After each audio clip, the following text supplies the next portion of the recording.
there will be no real non-controlled currency in the world.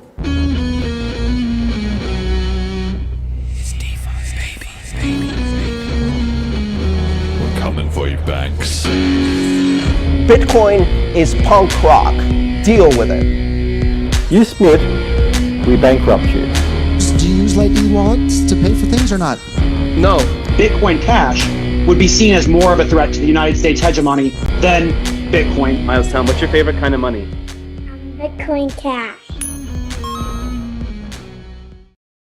All right, hello and welcome back to the Bitcoin Cash podcast, following Bitcoin Cash on its rise to global reserve currency. This is episode number 57, Community Narratives and BCH Content Creation, featuring Fiendish Crypto, face doxed today, Saturday, 20th of August, 2022. I'm your host, Jeremy. Chet is doing the producing as usual, and our guest appearing on camera for the first time, I believe, is Fiendish Crypto, host of the BCH Hangouts, and a sort of more recent BCH community convert in the grand scheme of things, to my knowledge. But welcome to the show. How'd you get into Bitcoin, man? Thank you, Jeremy, and thank you so much, you guys, for welcoming me on board. And new converts, better said, newly hyperactive on a more public scene. I've actually been lurking around the community for a number of years, or a couple of years now. And how did I get into Bitcoin? Was always interested in it while I was studying, and then I basically bought some Bitcoin, and more as a speculation thing, but quite quickly saw, actually, wow, this is something important here. There's something very interesting. And then I was stung with an almost 80 euro fee back. That was, I think, in 2000, and that was when I realized, hang on. 2020. Something's going wrong here. This isn't quite the dream that was sold to me, which basically led me very hard to Bitcoin Cash. Yeah, here I am. Well, I don't know. You made it pretty quickly. Then it sounds like. I mean, the typical, that's like the BCH dream is like getting more converts via that method, because obviously you had the problem, you instantly clicked with the we've got the solution, and you're off to the races, right? Like, it's a very that camp of BTC to BCH converts, which people argue back and forth. Do we really need to focus on that? Is it worth all the drama of arguing with BTC people and so on and so forth? And I think it is, because I think a lot of people come into BCH from the BTC community, and everybody's on a different timeline in terms of how long it takes for them to click, right? Whether it might be that they just don't know about BCH for a very long time. Luckily, we're sort of controversial enough that generally they kind of get aware of it. And then how long does it take for them to independently research, wait, what is the other side of the story here? Like, am I hearing both sides? Or at what point do they see that it makes sense? Because there's definitely a possibility to understand, okay, these guys are doing something different, but oh no, it's fine, the Lightning Network's going to work out, or whatever, all these reasons. And then only after a long time do they think, no, wait, just this was the wrong way. So it's actually quite interesting that you flipped over that fast. Yeah, 80 euro fees will do that. You didn't believe in the Lightning Network? What's going on? What do you mean? Yeah, the Lightning Network, I've got to be honest, I haven't actually successfully managed to use the Lightning Network. So I gave up on this pretty quickly, and really came to the conclusion, this is not going to onboard 1 billion people. Yeah. This is game over. Yeah, that's Bitcoin exactly Cash is a little bit easier than that, right? I mean, on scale is undoubtedly the way forward. Well, that's, I think so. You think so, but not everybody thinks so. And it's really quite interesting, to me that like, for me, Bitcoin Cash, like it is Bitcoin and all that, but it literally is like it stopped working. But now that there's all these people who came in after the fork, after all that, and they didn't know about that before, they just don't understand that it's already broken. What they're already using is kind of screwed. And so I don't know whether or not it takes them a while to figure out, okay, it's about on-chain transactions and that's expensive and it doesn't make sense that you could never store slightly extra data even as storage gets better, all those things, right? Shout out to BChat in the chat there, first time. But yeah, anyway, you know, I just think there's so many people who don't understand that it's broke. They just think, oh, this was the way Bitcoin was designed, which of course it wasn't. But it's very easy for your first impression to be the real thing, right? And most people get introduced to on the BTC side. So yeah, you know, it's unusual to hear a story like yours, basically. Yeah, I would be careful though, because I think I definitely fall into the camp of be wary of the BTC debate. And the reason why is a lot of people in Bitcoin Cash say that Bitcoin is broken. And this is coming from the perspective of using it as a currency, as cash and buying things. Whereas people who are buying BTC, you know, they genuinely are buying into this store of value, and that the value that is just going to go up forever, even though you're not going to be able to use it. And so I think that a lot of people may not wake up to that up until the point that Bitcoin in a bull run doesn't reach its last all-time high. And then it really will signal the end of it. So I agree with you. I think the history is very important. And I think certainly people that are into crypto and Bitcoin, it's a very important angle, and people shouldn't stop beating that drum. But I definitely think that other people should be beating new drums towards the people that are just looking for an easy to use, worldwide accepted currency, which is where I think Bitcoin Cash excels. And it's why if you looked at we did the meme competition for the Bitcoin Cash Hangout, and it was really to try and focus actually on the positive, the fun side of why is Bitcoin Cash so awesome. And I have to admit, I do agree with you, because when I talk to people, especially in Germany, who are interested in crypto, it does interest them. What there's so many cryptocurrencies. Why Bitcoin Cash, and why Bitcoin? And I think that history, there was a noble goal at the start, and that noble goal exists still in Bitcoin Cash, and with a lot of other cryptos, and especially Bitcoin. With Bitcoin, there isn't even a white paper. I mean, there's someone said a few months ago, but it's actually nailed on the head. This is really true. And so I agree with you, and I think that history is important, but we shouldn't get lost in it, I guess. Yeah, exactly. You need to respect the tradition while also looking to the future. Super interesting to describe it as like a noble currency. That's something I've heard Bitcoin Jason actually say frequently. I feel like maybe that's something the community needs to pick up on. I would probably more use the word principled, which I think is quite the sort of, like, people say, oh, these like diehards kind of, or that, undeniably, one thing that nobody denies is that the Bitcoin Cash people won't budge off it. Like, it's impossible to force them off, no matter how much outside attempts to make us rebrand or change the mission or take the L and do something else. Like, it just does not happen. And yeah, in the short term, that might seem like stupidity, but it's a very, very strong cultural signal to people eventually. Time is the only, unfakeable kind of form of resilience. Well, I guess there's others, but time is one of the big ones. And so in that sense, BCH has a very good thing going for it that I think people sort of underappreciate sometimes. Anyway, let's get on with the show. So first things first, we got the price. Last week was the first week in a while where I said, maybe it could be a bit bullish, but of course that was you're the one that jinxed it. Yeah, it was my fault. I did accept personal responsibility for that. Bitcoin Cash, $113 and 78 cents. One BTC buys 186.3 BCH, so down a little bit against BTC, and one BCH buys 13.8 Ethereum. Oh, I didn't put it on the slide here, but it's stable-ish compared to that, actually. So how do you deal with the markets and the price fluctuation? Are you in there speculating away? Do you do any day trading? Do you buy some other coins? Do you just forget about it and just use it to pay stuff? How do you deal with the volatility and all that?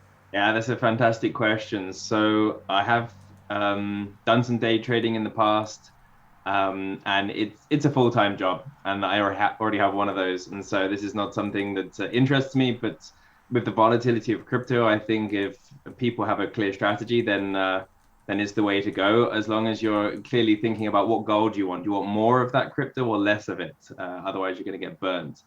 And that's the thing with Bitcoin Cash right now. With these prices, I have to admit I wouldn't have the balls to day trade, because at these prices, who's selling? The price went up quite quickly recently, and I warned some people, when it goes up quickly, it also comes down quickly. So if you're looking to stack up, there is a chance to sell here and buy when it's lower, but be wary, because if all of a sudden the price could be at 400 again or 500, it can happen so quickly.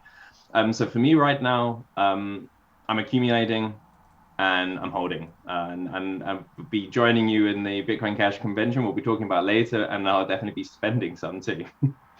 Yeah, exactly. Somebody was saying in one of their Telegram groups about they'd been watching this show and it had like given them all this hopium, but they were kind of like, fuck, I've lost all this money because I had bought at a certain price, and then I did a bit of dollar cost averaging, and then I stopped buying and it got even lower and everything like that. And I mean, I don't think they weren't like blaming me or blaming this show in any way. It wasn't kind of like that, but it did just drive home to me that I mean, the stuff I say on this show is no joke. About, you want to think of it as like a 10 to 15 year project.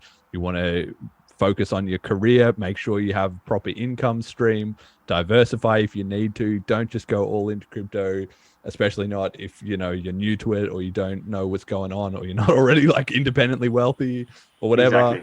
Exactly. So just play it a little bit conservative and have some exposure, and also just it's a real like a test of will kind of thing, really. Is that people get real depressed because the price goes down for a year, then it rockets up in 1 month, and suddenly they're scrambling all around like, why did I sell the bottom? But you can't undo those things. Like, you need to be in a spot where you can just say, it's not having a good day today, all right, I'm busy with something else, and then tomorrow's a different day. I don't know.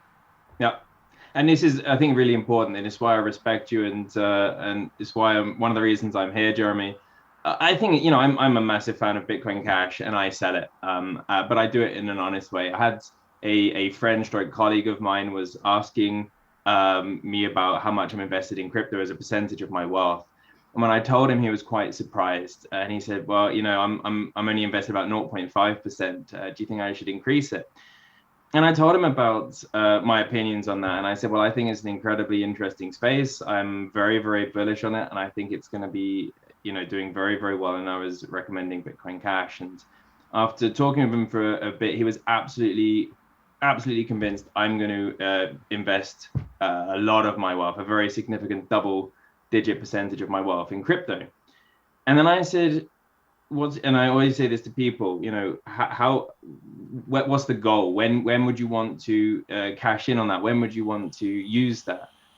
And he responded, in about 6 months, I want to be able to sell it to be able to migrate, to emigrate. And I said, stop, don't buy a single one. Yeah. And it's just something I always tell to people. If you cannot choose exactly when you're going to sell it, exactly when you're going to use it, if you're using that as an investment strategy, you're going to lose everything, every cent. If you're forced to sell, most of the time it's a bad time to sell. When it gets good, it's it's really good, but you have to wait and you have to be patient for that. So yeah, and I think making sure people are saying the right things and not going out there and promising that Bitcoin Cash is going to be 500,000 per Bitcoin in 2024, 2025. I think this sort of messaging is actually, maybe it's creating a short-term buzz in the community in the short term. I think in the long term, it's doing a lot of damage, and you may be ruining people's lives. So I definitely think it's good to be bullish BCH, but not saying stuff that you can't know. And so I like that about you, Jeremy, and I think that's good that you take that under consideration. Well, I mean, if you want to get rich so you can emigrate in 6 months, may as well just head down the casino, put it all on black. It'll save yourself 6 months. Like either you've done it or you haven't. Probably got a better chance, right? If you yeah, that's right. Yeah. 50-50. But I think in crypto, if you look at it 6 months space, if you look at the last 6 months, it would have been bad. Yeah, that's right. Exactly. So yeah, very important.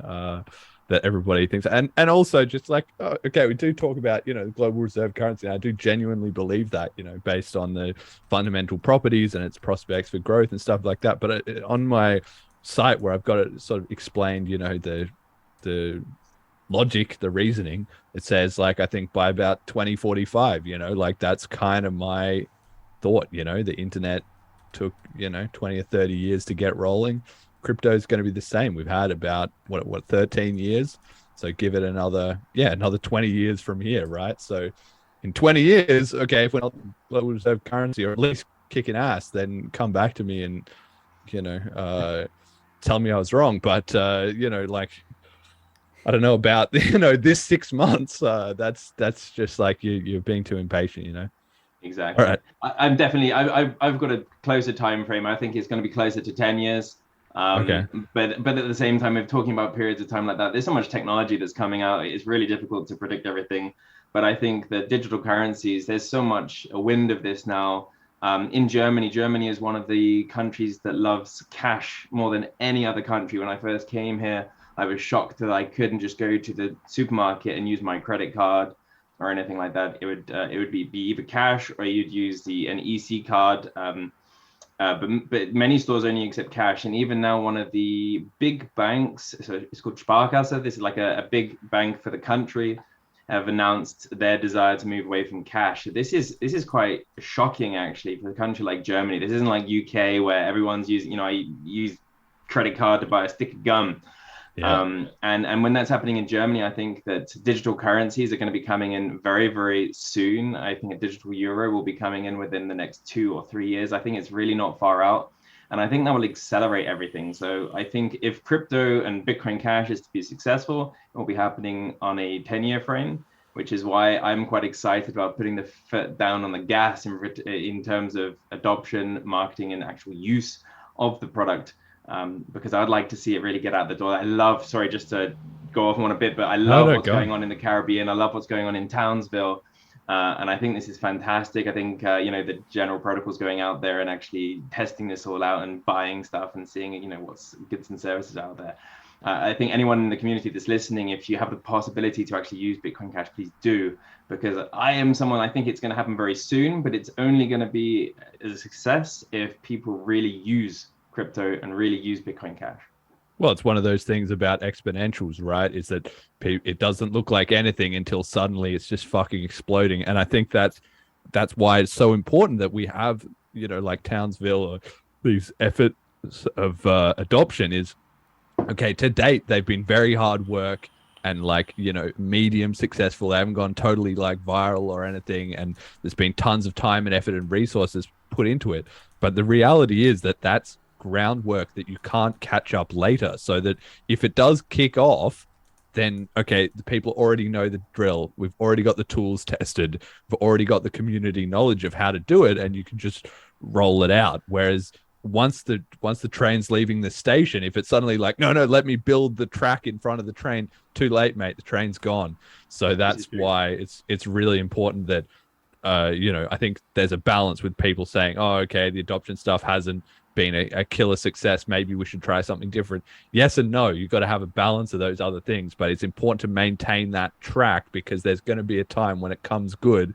And if BCH is one of the few cryptos that's actually in that race, with along with maybe like Dash, you know, one or two others maybe, that's just like that's the spark you need for once everybody goes, oh shit, a whole country is just locking out the entire banking sector. We need an alternative right now, like millions of people, you know, you need to be ready for that.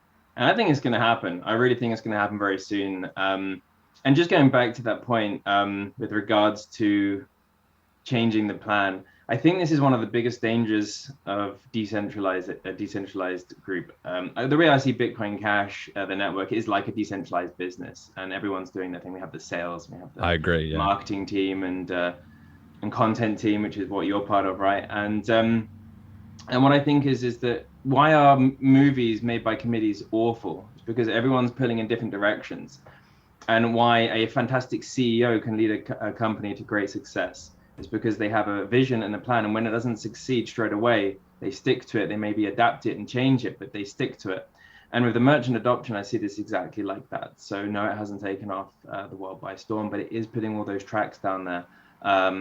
Jet, I think remember you asking the question, if I remember correctly, about the costs involved. I know the costs involved. I've been quite listened to quite some discussions there from the people behind Bitcoin Cash City, and also my close connection with Sunny. There are huge costs involved, and of course on the scale, could you scale up like that with those costs? No, but it's setting up an economy, it's setting up the path, and that start is the hard part.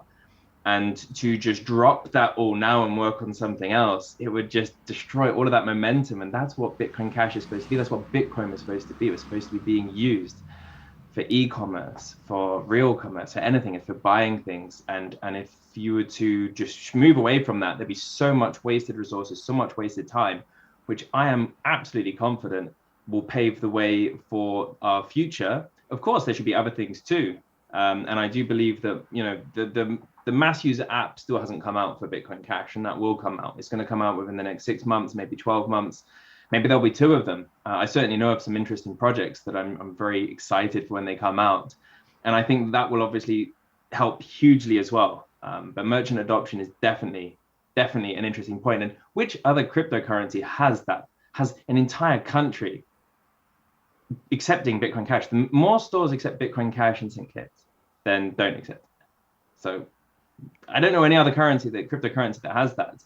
And that's a huge thing. And I really think once Bitcoin Cash becomes legal tender, which very much looks like it's on the cards very soon, then the press won't be able to resist reporting on that. It's going to be impossible to suppress that.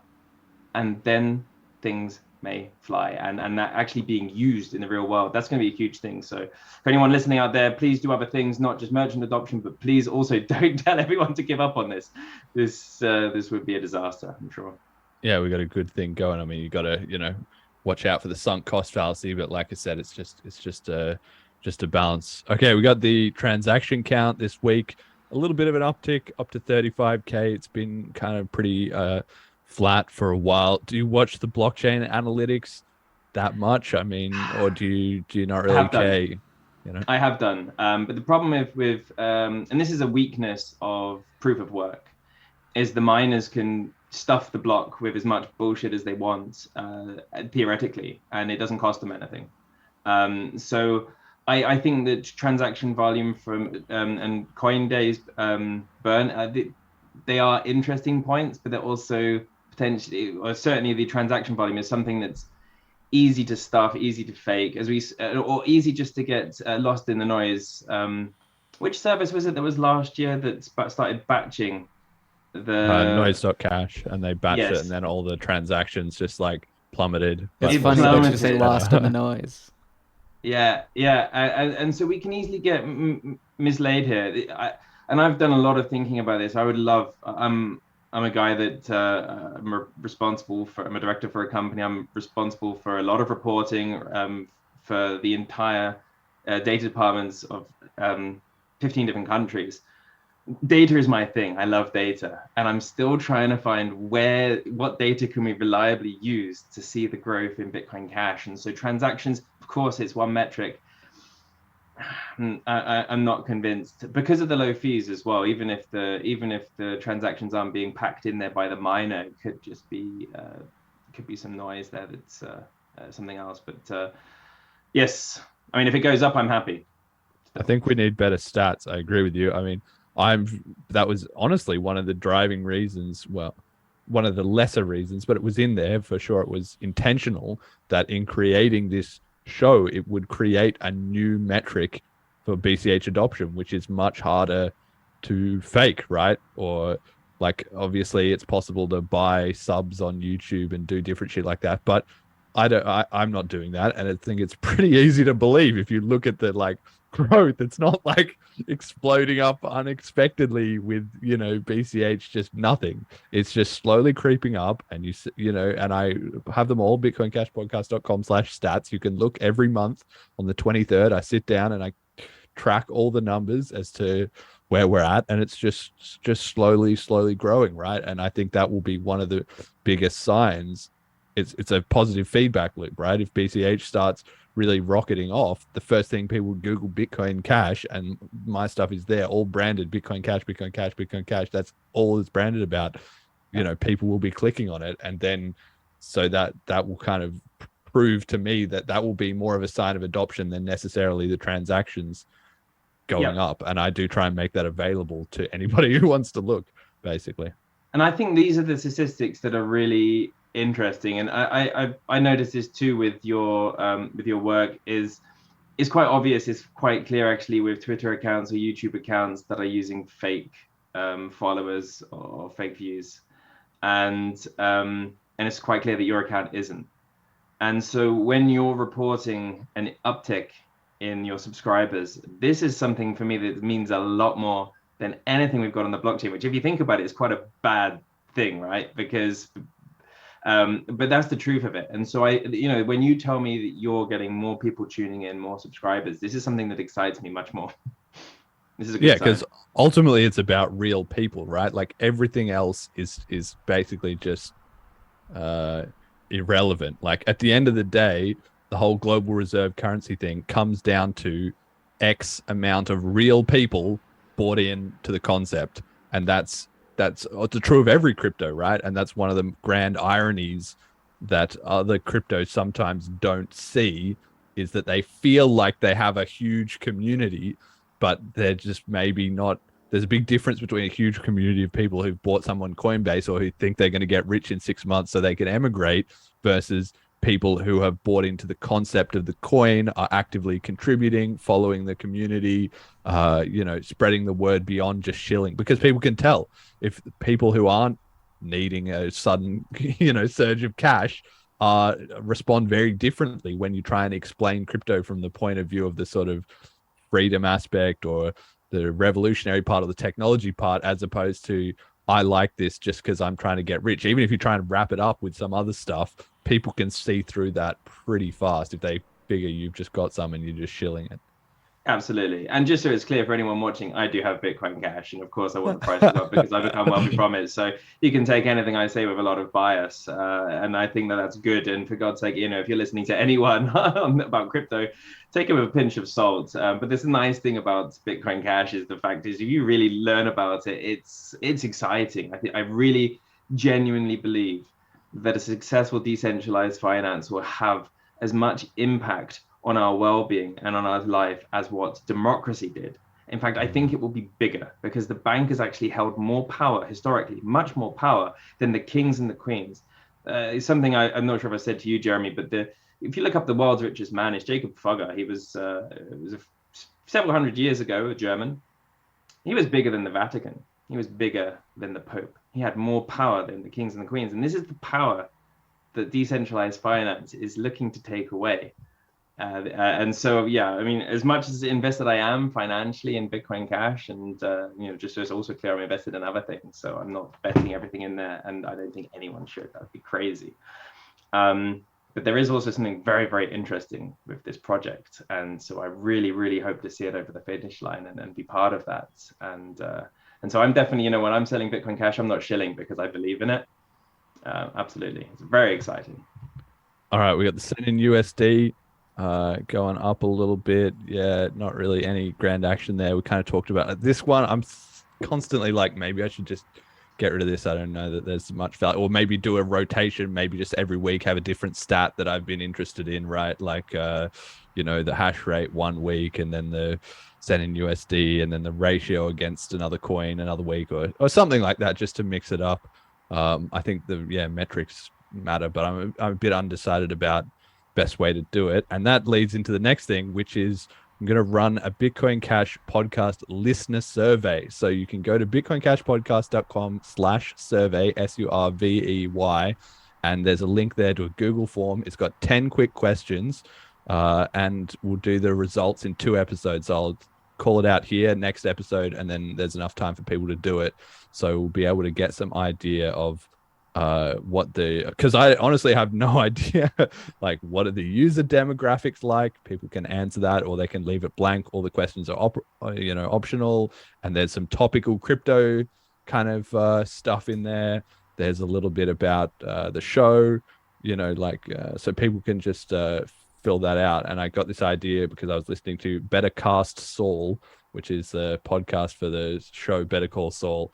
And I try and listen to other podcasts and get tips or ideas from them. So that's one that I picked up on. So anybody who's listening, if you want to be part of it, it's literally 10 questions. It'll take you under 5 minutes. bitcoincashpodcast.com/survey, and you can be part of the anonymous results in 2 weeks' time. So, but anyone listening, please fill this in. This sort of information is invaluable. Just think, you don't know how to help Bitcoin Cash, then support things like this, because the more feedback Jeremy gets, the better he can make his show, and that's to the benefit of anyone in the community. So just do it, fill it in. Yeah, I'll publish the stats. You can literally probably just do it on your mobile right now while you're listening to the show. So yeah, we'll see what comes out of that. Should be interesting. Okay, first news topic this week: the merge in 3 to 4 weeks. So we're starting off on the Ethereum train here. Yeah, 3 to 4 weeks, right? They've been saying soon the merge. It's been the plan for literally more than 7 years now. And there's some classic clips. Probably many people haven't even seen them, but in like 2016 or something, of Vitalik saying, guys, it's 18 months. Don't worry. Like, I'm real confident. We just got past this. We just tested this, blah, blah, blah. Like, end of 2017, it's a lock. And here we are 5 years later. So it's become a bit of a meme, as some things in crypto tend to, like 18 months soon. Haha. There you go. BCH space. All right. Did the survey that quick. That's how you know it's quick. But apparently this is it. This is it for real.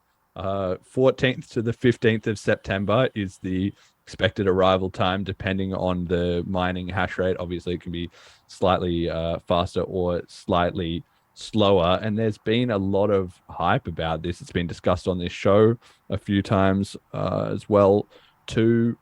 Is this going to set Ethereum up for a flippening of BTC because they've made this galaxy brain move and they've switched to proof of stake, and all the tech all falls into place and the coin goes deflationary and it just rockets to the moon and they all get rich and they make all the BTC people salty and proof of work is a relic and nobody cares? Or is it going to be, okay, it switches on, either there's a disaster, some big tech bug, somebody finds a way to, they have another DAO situation, somebody finds a way to exploit it, or are they just going to quietly get captured by Coinbase staking, 30% of the ETH and just falling in line with the government regs and censoring people from tornado.cash because otherwise the government's onto them?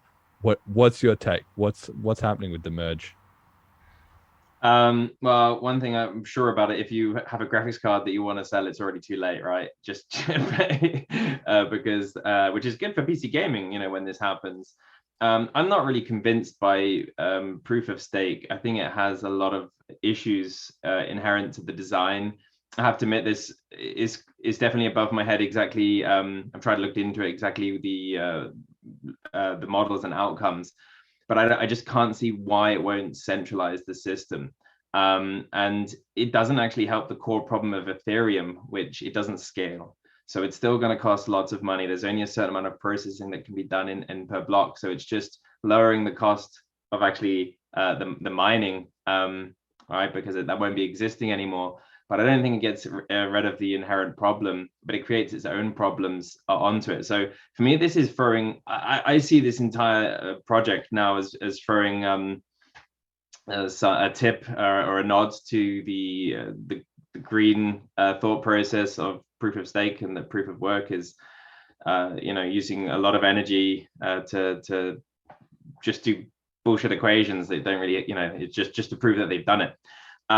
So I mean, my take on this, and I'm not a big follower of Ethereum. I have some Ethereum, or rather some Ethereum tokens actually, because I would suggest to sell right now, and to see how things go. I can't see Ethereum really growing that much, to be honest, because of its inherent costs and issues. And regarding the flippening, I think this is also an interesting question, because on the flip side, Ethereum, how do we define the flippening? So it's just based on the market cap. And as Jeremy, we discussed this a few weeks ago about market cap, and I was actually agreeing with you at first, but then I did the thought experiment with an extreme example, and I thought, actually, no, I don't agree with you regarding how market cap is calculated. But what I can say is this: if you have two businesses, and you have one business is worth X amount of money and has low revenues, and you have another one that's a subscription model, has a lower value in its assets, but it's got a revenue model that's pulling in huge amounts more revenue every month or every day, that other business is worth a lot more. And that's Ethereum today. I think Ethereum's already flipped BTC. I haven't looked at the maths, but I think it's flipped it like quite a bit, because it's doing so much more business, and it's the fees it's collecting are so much higher that, and as I said, the market cap, I'm not even convinced that that's a great metric to be basing it on. So I think BTC is already in second place. It's just most people don't realize it. That's my take. Can I hop in here just a second? Yeah. So you had mentioned like Ethereum's doing more real business, but like what is real business in this situation? When I say real business, okay, yeah, I mean like real fees business, paid, right? mean, it's well, fees paid it's is got more even economic kind of activity. Let's put it that way. Oh, Economic absolutely, activity. yeah, okay. Yeah, but this is the important point, and I'm glad you mentioned it. And I think I should be more careful with the words I use, because real business. What is being actually used on Ethereum? Tokens. What are the tokens actually? They have no purpose. They're often centralized. This could be done on an SQL database. This could be done on Azure. This could be done on so many different services. There's no need for blockchain for this, and it costs a fortune. You know, when I move my tokens on Ethereum, I'm always like, which is why I'm not invested in Ethereum. Or I have some tokens because I think, I'm playing the game there a little bit, but I'm not convinced there. I don't think there is a real use right now for Ethereum. Yeah, it seems like to me a lot of the Ethereum crowd like forgot that reward points were perfectly acceptable and worked just fine. It worked just fine. But now you can sell your reward points. Yeah, sure. But now your reward points can be blacklisted. So, what benefits are we really getting? It's just a casino. It's a bit off point, but also with the smart BCH thing, I think smart BCH, for me, it was always a cherry on the cake, but I wasn't so enthused by it from that regard, because I think Ethereum is an amazing development. And I do believe the future of finance will include buying and selling stocks 24/7, and it will be done on smart contracts, which essentially Ethereum paved the way for. But we're not seeing that today. What we're seeing is just mindless gambling, and it is zero sums. It's basically people passing off something else to someone else, and someone at the end. It's negative sum actually, because somebody's paying everyone's paying fees to do it. Like exactly, it's even worse than zero sum. So this is. Yeah, so with regarding the merge, I mean, it's going to be interesting to see. I mean, at least in this case, you're not wasting energy for something that's essentially not real not a real use. It's just trading pogs or trading stickers, I don't know, that will eventually be worthless. And I think that's fine. But I think what's also quite interesting is a nice test balloon to basically see about proof of stake, because my guessing is, over the next 2 to 3 years, it will really become clear that it centralizes the ownership. And because you're centralizing the ownership on proof of stake, it means you centralize the power of authority. And it will really put some wind in the sails of proof of work. So I think that this will help Bitcoin and Bitcoin Cash, rather Bitcoin Cash actually, because coming back to Bitcoin, what I think is when it's really clear that Ethereum has flipped Bitcoin, then it loses the argument of store of value, because then and kind of, if you look at the increase, right, Ethereum, I haven't got that on my mind, but I'm pretty sure Ethereum has gone up a lot more as a percentage over the last 2 or 3 years, right?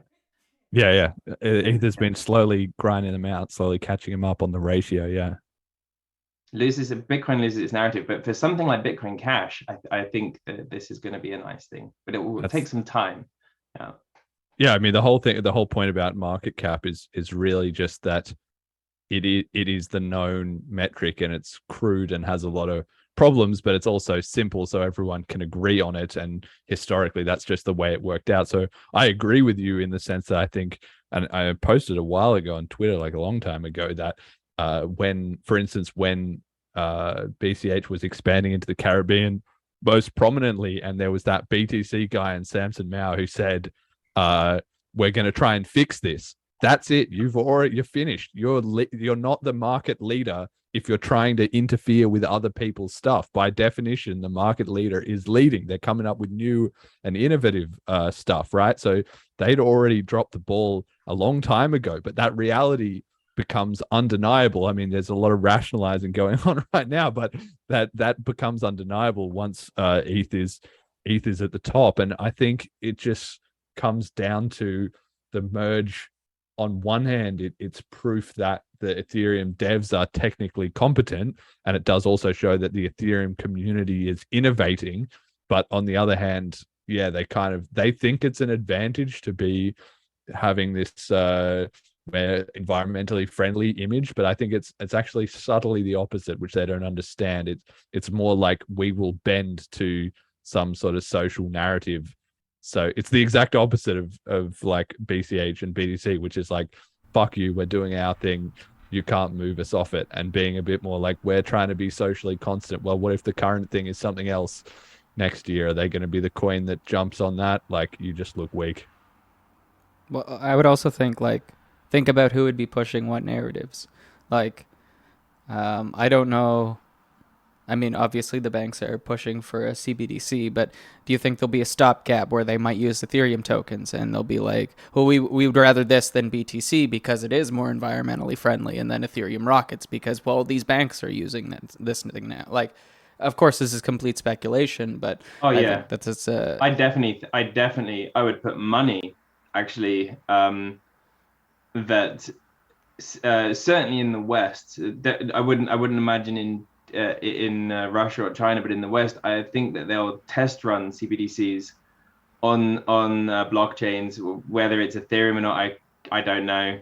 But I think definitely if they're not already doing that, and it wouldn't even surprise me. This is why we need to be careful, I think, with privacy, loss of privacy things, like Tornado.cash and Cash Fusion, is because also I think, something like Bitcoin or Bitcoin Cash, if they weren't to have privacy features built in somewhere, then actually Bitcoin Cash could become essentially a CBDC, right? Because if there was no way of hiding anonymity, then they could be using that to really trace all the purchases. And I think this is something also should be very, very wary of, and make sure that we stay vigilant there and don't give any leeway with regards to that. Yeah, I agree. So, and interesting, just to me, that neither you or Jet have said anything about technical issues. Of course, that's the $1 million question, and we're going to know fairly soon afterwards. Do you think, like, personally, I think that the chances they have a technical bug, they screwed up in the code somewhere, maybe like 10% or a little bit less. I think probably chances are pretty good. But at 100%, it's just how big will the bug be? Okay, all right, that's a fair call. Like, but not like on the day of release. I think in the long run, there'll be somebody will figure out some kind of an exploit. Yeah, one way or another, that's probably going to happen. But in the sense of on launch day, is the whole thing going to just fuck up and go down, and they're going to be in a panic? I don't think so. But that would be like the BTC dream if that happens. So I don't know. We'll see. And I hope it doesn't happen. To be honest, I hope not just because I do believe that the future will have several very large cryptos that are all working nicely, and I'm not convinced by proof of stake. But what I do think is that to prove my thought of the decentralization, which is, it's not just my thought, right? It's just a general, that's why we are proof of work fans. To prove that proof of stake does centralize the wealth, and therefore then the authority of a system, it has to survive, because Ethereum, all the eyes will be watching on it. If it's like Solana and everything, hey, that's centralized anyway, that doesn't matter.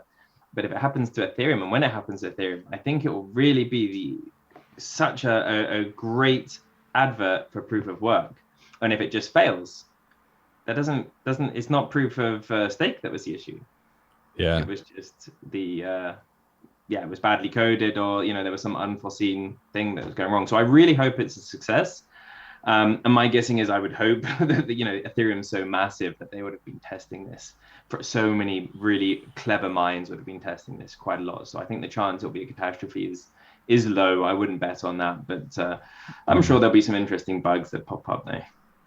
Yeah. Okay. So next thing, speaking of Tornado.cash, we've got Canada bringing in some new crypto regulations. Not in 9 provinces, I think it was.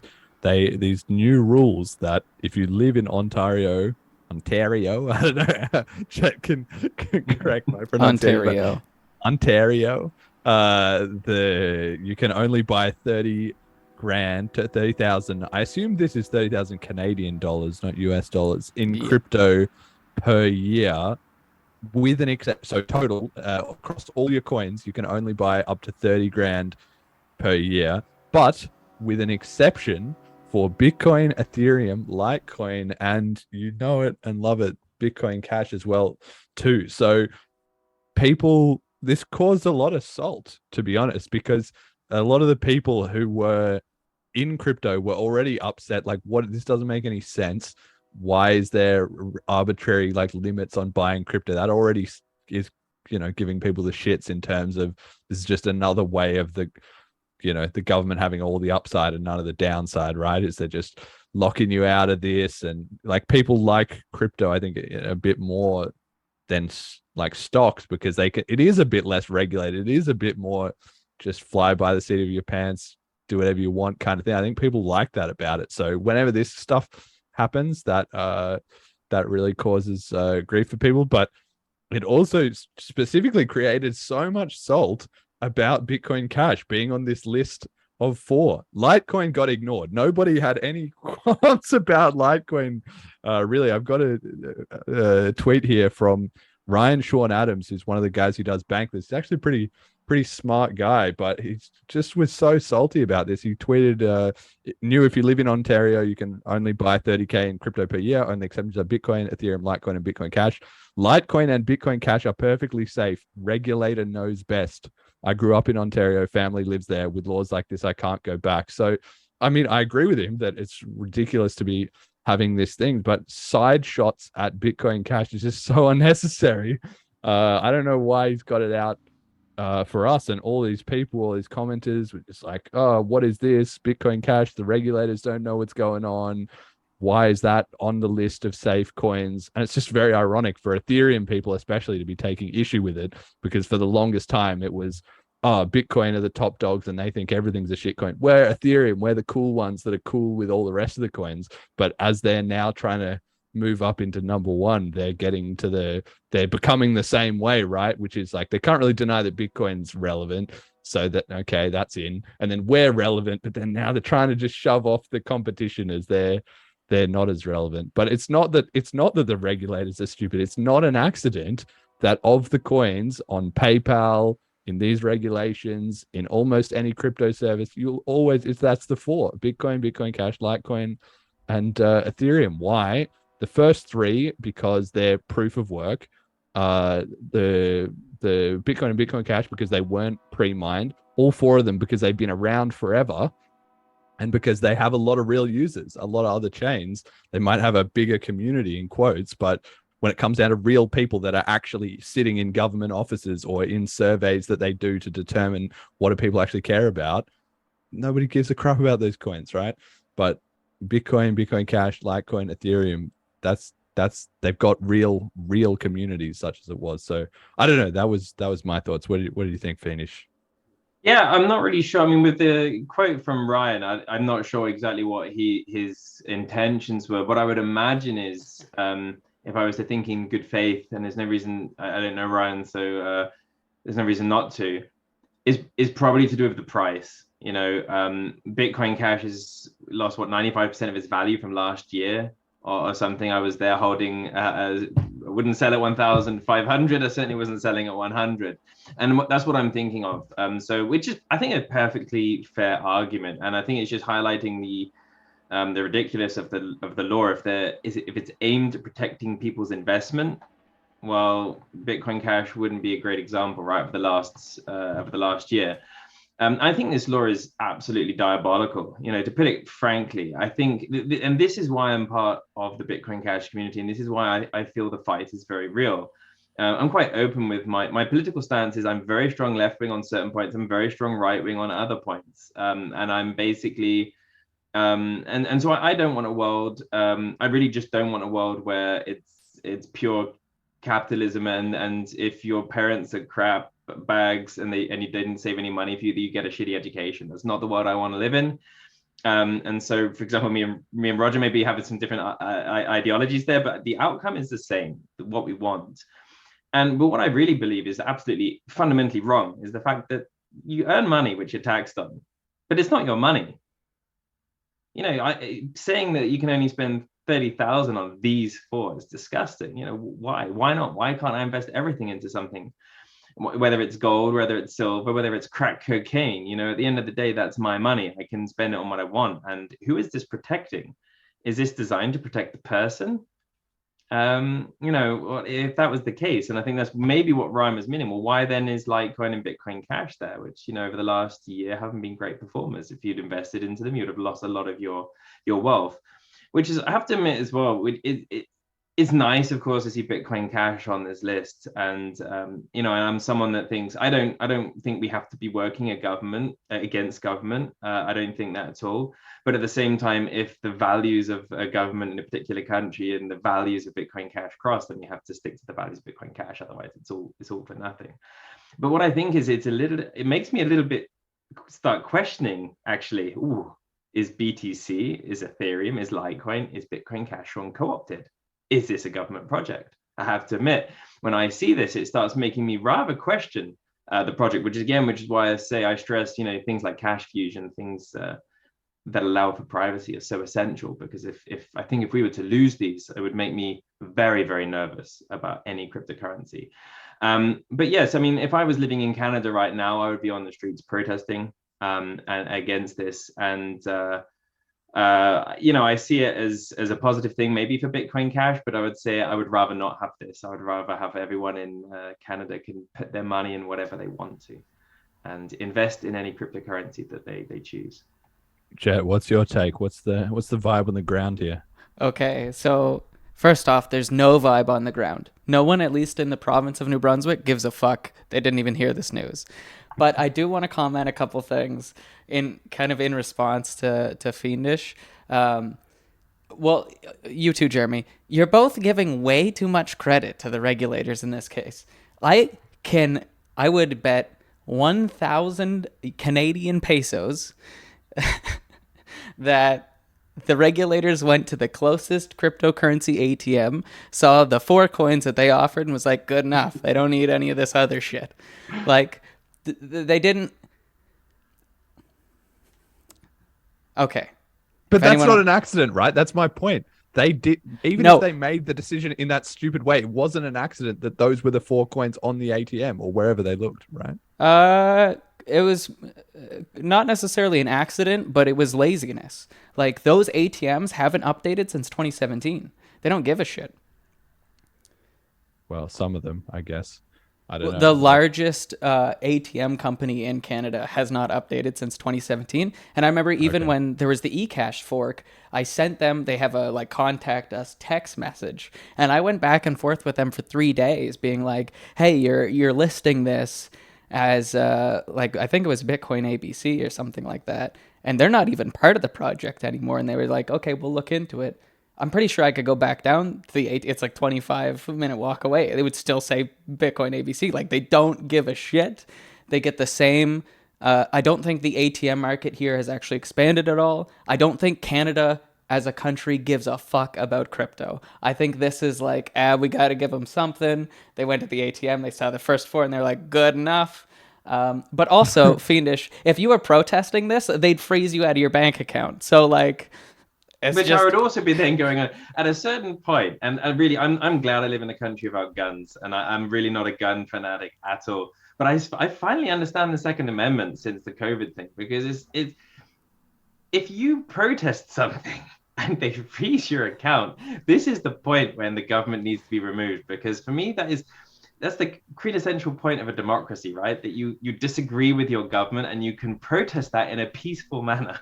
Yeah, it wasn't even that they froze your account. They also made it so that anyone who donated money to you, despite the fact that you were like potentially homeless then and there, was abetting a criminal, like aiding and abetting a criminal. That's so fucking wild to me. It's insane. And the fact that the Canadian people are not in riots about this, or certainly not what I've read about, is Well, they were for a while. That was Well, that was the thing. It was partying. It wasn't riots. It was hot tubs outside of Parliament. Like, yeah. And for me, this is, I mean, this is why I'm here, because things are getting weird. Were they always this weird? Maybe it was, but it's just the curtain wasn't drawn back. And during COVID, the curtain's really been pulled back. But I also have a feeling like there's so many of these young liberals. I would consider myself, if I was to describe myself, I would say I was a classical liberal, but the word liberal today doesn't mean anything. Liberal basically means you're a fascist. You basically have to think the same as me, or you're gonna be banned or whatever. And I see these young liberals, like people like Macron or Trudeau, and I think, how did it go so wrong? These are supposed to be the coolest guys, the coolest cats. And I think, Justin Trudeau is someone that it will lead or has led Canada into an autocracy. I mean, how could it be argued that it's a liberal democracy today? It's really shocking. So I hope you're right, Jet, and it does give me some hope. But I also, what I fear is there is an ongoing assault on so many civil liberties. It's going on in so many countries, and it's scary. In Germany, I could go on for really a whole episode just on that. But in Australia, it's happening. In the UK, it sort of dodged a bullet because Boris Johnson was so incapable of holding his line that he fucked everything up according to the world order, and so had to throw all the COVID laws in the bin, which is fantastic, So success through failure for the British folk. But it's happening all around the world. And what I see is when you make a restriction such as this, it might, you might be right, and I hope you're right, but it could also be part of a much cleverer plan. You look at all these currencies.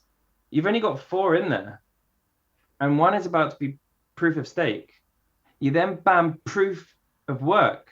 You have one currency you can invest in, and so I'm a bit more where I in the past I was like you, Jet, and I thought that government was completely inept, and now I'm really worried that government is insanely effective, and they're really effective at looking inept.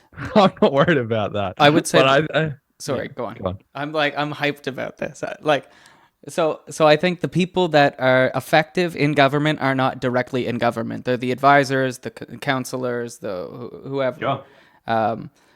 The last thing I that's on my mind that I really want to get out is, with laws like this, I can't go back, is the dumbest fucking take I have heard since COVID. You're mad because they're like, oh, you can spend $30,000. I was frozen out of my bank account for a month and a half for dealing with cryptocurrency, and you're mad that you actually get approval from the government?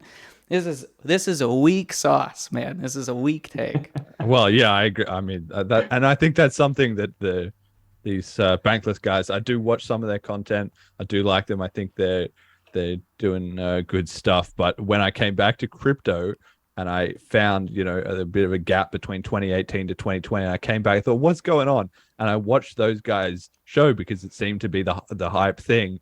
And I was like, what is this? I don't remember any of this. It was tokens, speculation galore. There was kind of a bit of, we're the cool guys on the frontier. There's a bit of that. But there's also it's not that crypto anarchist once you drill into it a bit. It's a stiff breeze would kind of wash away a lot of their sort of credibility on, fighting the state and whatever. So yeah, I think you got to take it with a grain of salt, really. But I mean, I'd rather have them on our team than not, that's for sure. But on the other hand, I think they're going to be looking around, wondering what's going on once there's a bit of resurgence of BCH or Monero or whatever, or the crackdowns comes in and suddenly Ethereum on-chain tokens is not really helping them out that much. A lot of motivated reasoning definitely goes on their show, I'd say. But anyway, go on. With this point as well, if anyone out there really thinks they're not not going to be having an issue with the government over the next 5 years. If you're really into privacy, then you're kidding yourself. Unless you're going to be moving to, I don't know, some tax-free island somewhere. But even there, I'm not really 100% sure it's going to be problem-free. I really think that the chance anyone is into privacy on any level is going to be coming up against the government at a certain point. So I think the sooner you get used to that, if you really believe in it, then the sooner you accept that, the better things will be. I hope it doesn't come to that. So, I want an easy life. I have a family, I have kids, and I would just want a nice life. But at the same time, I've put my line in the sand, and I think that privacy is a right. And so I'll be there. I won't be hiding. Ironically. But there we go.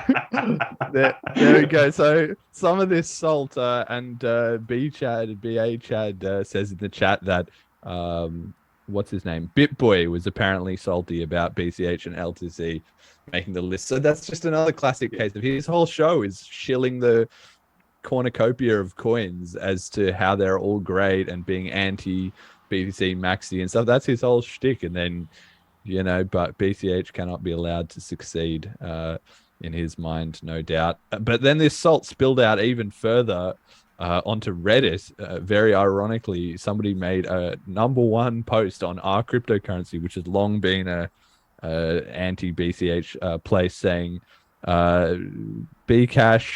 Let me just zoom in a bit and read what's the actual headline here. Oh, I got you if you want. Oh yeah, what does it say? Can you read it out? BCH Bcash is a total shitcoin, and Canada regulators including this among top 4 coins while imposing limits on other coins show how regulators are clueless about crypto. Yeah, there you go. So anyway, then he had a long post which basically boiled down to the price has gone down to BCH, therefore the regulators are wrong or whatever. And usually 2 or 3 years ago, certainly 5 years ago, you would have seen a lot of agreement in the comments. This is the second biggest, or might even be the biggest by now, crypto sub. And, that's what you would expect. But instead, the opposite happened and all these people came out of the woodwork. I mean, once the BCH community came in, they sort of piled in. But a lot of people who were just sort of neutral on the fence were like, what do you mean the price is all that matters? This was the first time I've ever seen anybody get a bit of momentum going with, guys, it's supposed to be about a currency and a revolution and all that, and not whether your price went up or down. And if you can't see that, you're an idiot. And I thought this was just amazing to see because things have gone further than I expected in terms of BCH in specific getting recognition, but just the general understanding that gambling on coins is not going to go on forever. Everybody's had a bit of a run at that, and now they're maybe starting to get a bit bored of it. And with all these topics that we're talking about, the crackdown is coming, and people are maybe realizing, wait a second, we need to realign things a little bit. So I don't know. I think the BCH community should be willing to get in the mix of this kind of stuff, and always have been for a long time. Some people say, okay, well, we should just do our own thing. And it's important that we have a positive direction going. But on the other hand as well, if people are going to be bashing on us and whatever, you just got to get in there, and because there's no such thing as bad publicity. So that's kind of my take, but I'm glad to see things seemingly moving in the right direction. What do you think? Yeah, definitely. I think, and this goes back to the point I made about the dangers of being decentralized and the benefits of a CEO, because if you had a CEO of Bitcoin Cash, there's basically really just living the philosophy. What he would say is, we don't give up on this philosophy, and we stay with this. This is going to be cash, and that's the whole point of it. And there's been a lot of flow into different things, into Ethereum, into smart BCH. There's a lot of activity there, but it's all bullshit. As we've already mentioned, it's a lot of stuff happening that's not needed. It doesn't need a decentralized blockchain for. And a lot of people still say, there's no benefit. I can read this in the papers. I hear people say this. Blockchain is a solution looking for the problem, and it's true. It's really true. You look at Ethereum. It's what's it solving, and Bitcoin Cash solves something. The original Bitcoin solves something. It's and so there's all this noise and there's all these things going on, and Bitcoin Cash has been the just the kick dog, especially on our cryptocurrency for years, and it stuck to its guns. And I agree with you. Now that people are seeing the writings on the wall, things have changed so much over the last couple of years. But what the difference was under COVID was the price of Bitcoin went up loads. And that, of course, that took so much media attention. It took so much attention from people in crypto. Hey, look, the money's going up. And that's what it's all about. But as soon as that changes, then people then start asking the question, why the fuck am I here? I'm here for the money. I'm not making money. I'm losing money. Why am I here? What's this about? It doesn't serve a purpose.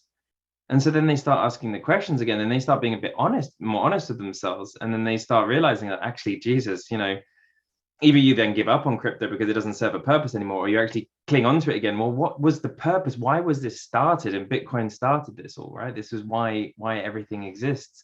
And it was started to be an electronic cash system. And Bitcoin Cash continues doing that. So I think this is great. I love seeing positivity about Bitcoin Cash. And what I would say for anyone watching this who's a big fan of Bitcoin Cash, I'm not a big fan now of Reddit with cryptocurrencies, and I don't think we should people should invest too much energy there. But when you do it like how Ryan Giffen did this with someone who called Bcash shit or whatever, is do it in a great spirit of good faith, and can show people the way. Don't tell them they're wrong. Don't shit on them. Because you're never going to win someone like this. So, talk Bitcoin Cash up and talk up the philosophy behind it. And that's fantastic. Do that. But if you're just going to go and write and put people down, you're going to do more damage to the community. That's my opinion. Definitely more damage than its benefits. So be positive and show people the way. And it's so great to see people doing this. And, who knows, in 4 or 5 years, it really could be the case that even on our Bitcoin, that well, the dam's going to break. About it. That's right. The dam's going to break at some point, and it's just a matter of education. And that's just despite the just landslide of hate and call outs and the price went down and Bcash and scam and all. Despite all of that, just the consistency of just plugging away at, guys, read the white paper. What does the white paper say? What was it all about? Let's think this through from first principles. Can you actually trade it? Is it making sense? And you were seeing a lot of that bubbling up in these comments. Somebody saying, somebody said something about the white paper, and then somebody else said, oh yeah, true, I've never read the BCH white paper. Like, I wonder what it says. And then somebody replied to them with mad upvotes, like, the original Bitcoin white paper is the BCH white paper. And then there was discussion with people being confused. Wait, what? What's going on? Like, and people who hadn't read it or didn't know the history or whatever. And that's how they find all the backstory. And that's just a one-way process, of just millions of people like flooding in. They're just getting it skin deep and then slowly just digging down into the deeper layers. And eventually that critical mass of people understands the kind of foundation. And yeah, BCH gets a lot of reps from people who are just like, well, they're not doing it, they just stuck to their guns, guys. Like, you can't be hating too much on that. So good to see. And yeah, we just gotta stick at it. All right, next thing is the Bitcoin Cash conference. I know you're a huge fan of this. I've been getting more and more excited. So there was some sort of announcements about it earlier and all that, but then I said, look, it's the organization has changed. We're going to have to follow this up later. Well, this is it. It's later, and it is actually, I think, locked in and going ahead. I hope so, because I bought my plane ticket. November 12th and 13th in StKitts. It's going to be the first major in-person meetup for Bitcoin Cash since the Bitcoin Cash City Conference in 2019, which I wasn't there for. I wasn't even in Australia at that time or really following Bitcoin Cash. But all the videos are there. You can look on YouTube if anybody's interested in that. There was some great talks from it. Honestly, there's some really, really great ones. But apparently also a lot of great projects and things like BCHN, who are the most popular node implementation. Like, apparently those guys connected or whatever at that conference. And I think I can see that this event could be, I don't want to say a turning point, but a huge boost, because once you just getting everybody in the same room together, the potential for ideas to formulate or new partnerships to start up or whatever is just massive. And I think anybody who is in BCH, especially anybody, it's a very high proof of work thing, ironically, to fly somewhere, take a couple weeks off work or whatever, you know, pay for your flights and hotels and come along just for Bitcoin Cash.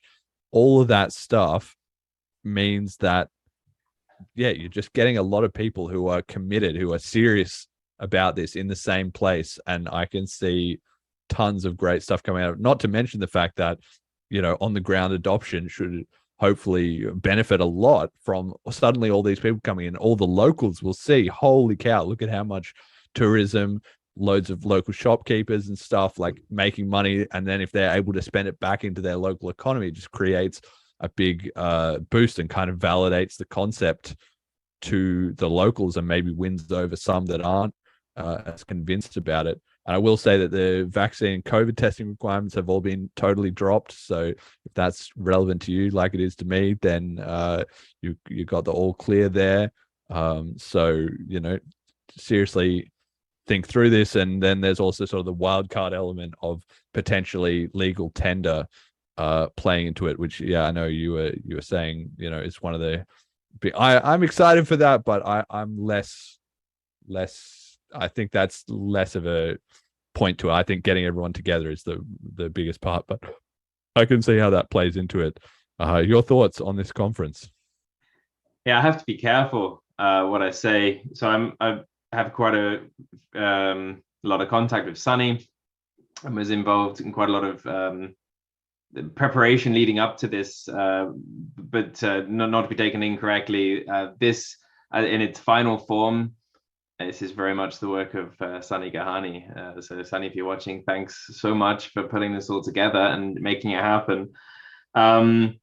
But yeah, I've already seen who the speaker list is, and as far as I'm aware, there's quite a few speakers that haven't been publicly announced yet. But it's exciting. It's going to be so amazing. If anyone's on the edge of buying a ticket, just do it. This is happening. There's no doubt about that. We're too far down the rabbit hole now to cancel. And it's going to be amazing. So the reason why I'm in Bitcoin Cash so present is because I saw over the last, since 2020, I've seen quite a few things start up and fizzle out, and a lack of direction, a lack of networking in the community. Too many people working in silos. Everyone's just working their own little bubble, which makes sense from a decentralized point of view. It doesn't make sense from actually getting anything done. And I think this is, as you say, it's a fantastic opportunity to network, to put everyone together in the same room, to pair up entrepreneurs with builders or developers, with investors. And that's what happened in 2019. As far as I understand, even General Protocols was established here. I know that John Neer was also involved in screening the presentations that were going on the stage. And so this is a fantastic opportunity for all those people. You know, I'd love to see, I hope Aaron is going to be coming. You know, he's building this great hardware that's being used for Bitcoin Cash, and he's just basically, he needs to be pairing up with maybe someone who's got the finances to back the project and bring it up and help scale it up to where it needs to be. And this is where it can happen. So anyone that's, you know, got any business interest in blockchain and Bitcoin Cash is you should be here. Okay, the plane tickets are extraordinary. That's true. And this is something I warned Sunny, you know, weighing up the pros and cons of doing it this year relative to next year. If we do it this year, the plane costs are going to be pretty high because we've only got a couple of months before the conference. And for myself, it was also a real pain in the ass to get there. But I weighed up the pros and cons, and it's like, well, this is huge. This is the first time since 2019 everyone gets together, and there's going to be a lot of amazing people there. And Sunny, what Sunny's got planned, this guy, he is going to be putting on a show. Anyone that goes there, everyone that goes there, is going to leave smiling. You know, even the goodie bag that everyone's getting at the end. I've got my goodie bags coming a bit sooner. It's being shipped to Germany as we speak. It's designed to basically make people feel really good, really proud to be part of this community, and to send a great image about Bitcoin Cash to the islanders, to the natives, and to everyone that's invited there. And with regards to legal tender, now I don't want to jinx this, but I've seen and heard of some of the developments that are happening in preparation for this, and it's really huge. So I see this as absolutely the domino, and I think it is.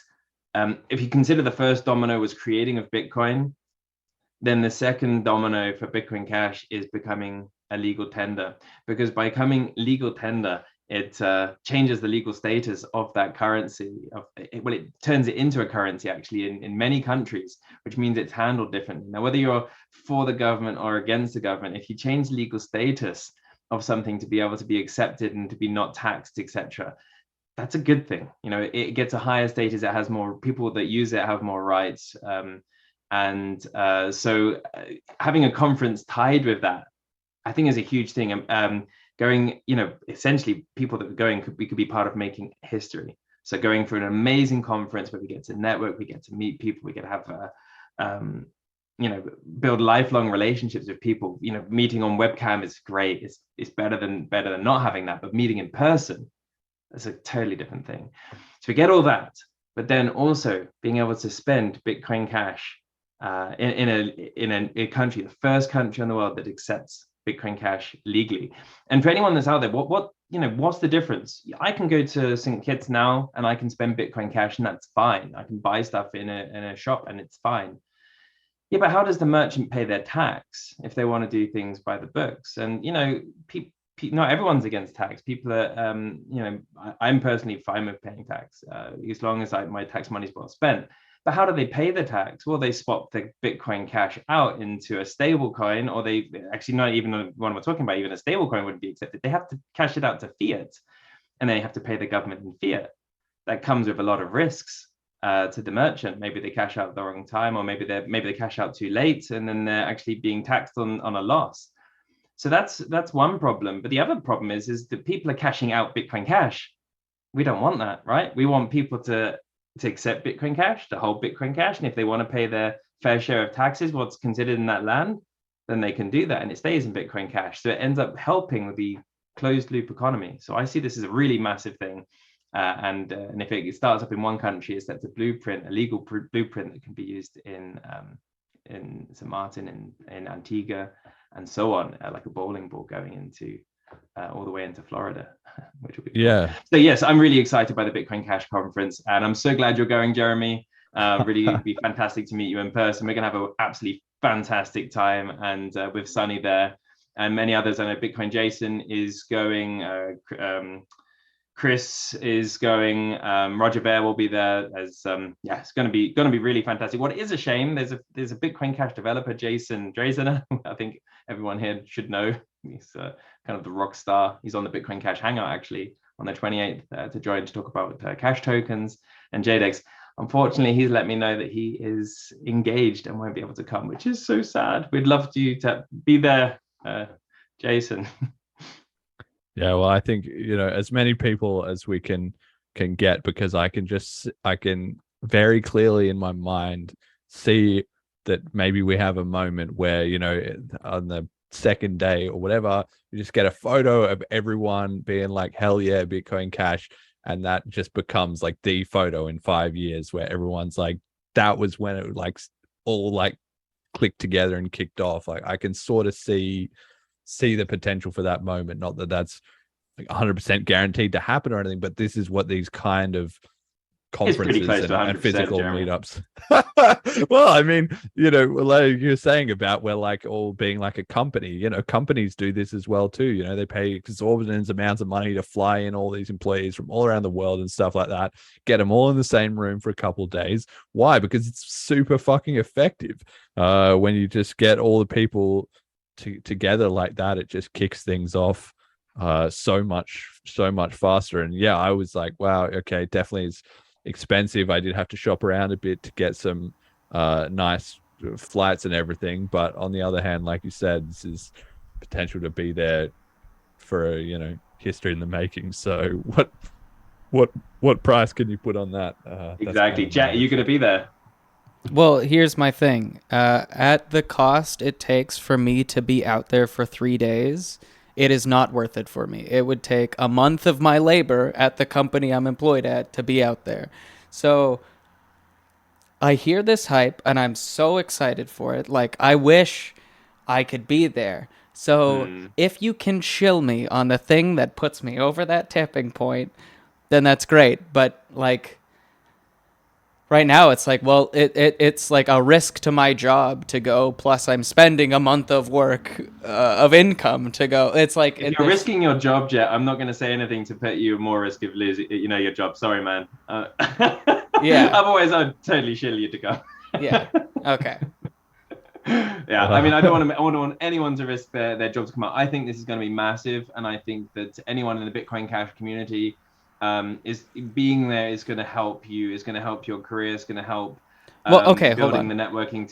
So if it'll help my career, because like the whole reason, I don't think you were around at the time, the entire reason why I'm a developer now is because the community funded me to go to school. And the whole end goal for me was to end up working with Bitcoin Cash, like either product development or just maintenance or something. But knowing that we had this brain drain and we needed more developers and I wasn't technical enough at the time, I wanted to put that work in and make that effort. And now it's like I have this developer job, but it's been less than a year of experience. So, well, I think me being there could do, a massive amount in terms of like network. It is that proof of work. Like, it is sacrificing so much. But it's like, would it take 5 years to get a return? Like, I'm already involved in Bitcoin Cash, guys. I need quicker returns than 15 years. Exactly. Yeah. But I also I'm with you. I also think it's rude for me to be like, I'm going here expecting that I'm going to get something out of it, right? So I'd like to be able to go in there with a clear mind, thinking I have something, to contribute, and I'm doing that, ideally on my own dime, like being there because I want to be, and I have that. I have the time and ability to sacrifice what it takes to be there. But I don't think at the moment that's in the cards for me. Yeah. Okay. Well, we'll see about that. Maybe something we can do about that. But it's going to be. Everybody should be assessing their own situation. I mean, I'm hyping it up a lot now, and I'm getting excited about it too because now I'm bought in. But it's going to be good. It's going to be good. But don't sell your second child to get exactly because it goes against what we're saying at the start about just being conservative, play it within your limits, and don't bet the house on it. If it was just about money, I'd say definitely just go. What are you talking about? Do it. Because a month's salary to be meeting all of these amazing people and massive backers of Bitcoin Cash. I'm not someone that's starstruck by billionaires. I couldn't give a damn if you have $1 billion or £1 in your pocket, right? But at the same time, when you have the chance of meeting, the owner of Bitcoin.com, or you get the chance of meeting great developers like Chris Troutner, or just the merchant adopters such as Ryan or Sunny. It's just for great connections. But what I can say though, Jet, is for me, the way that I visit shit, sorry, it's late and English is now going out the window, is what I'd love to see with this conference is this to be an annual thing. So we are in a decentralized society, and everyone can do a conference whenever they want, and that's fine. What I think is if we have a conference, 4 conferences a year, then people are going to have to split to choose, well, am I going to go to this one or am I going to go to this one? And the idea of networking is everyone who's anyone should be there, and everyone else, basically we can have everyone in the conference. That's going to be so much more impactful. And so if you can't turn up to this one, I'm pretty sure there's going to be one in either St. Martin or, I know Jason would love to do one in Townsville next year as well. And what I'm working with these is like to say, okay, let's do this and let's try and keep it to one really, really spectacular one per year. with then the smaller meetups, whatever in between. And so if you can't make it this year, I'm sure we'll be able to see each other next time. But if you can be there, if you can come, I'm pretty sure it will be worth anyone's time who wants to be working deeper within Bitcoin Cash. And opportunities like this don't come up every day. The last time was 2000. Not once per 3 years. Yeah. And we got to do better than that with it, right? I mean, COVID, it was very difficult, but that's a long time without meeting up. I think that honestly is something that eats at me. Like, it would have been cheaper for me to go to Townsville, and I didn't then because I was working a minimum wage job at that point. So there's no way in hell that was possible.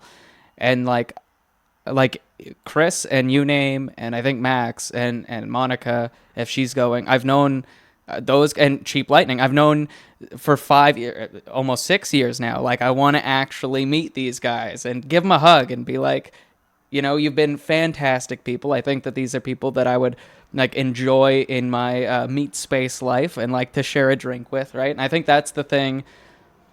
Like, I think that it fundamentally is the thing that's getting to me the most. Like, I'd honestly be fine with losing my job.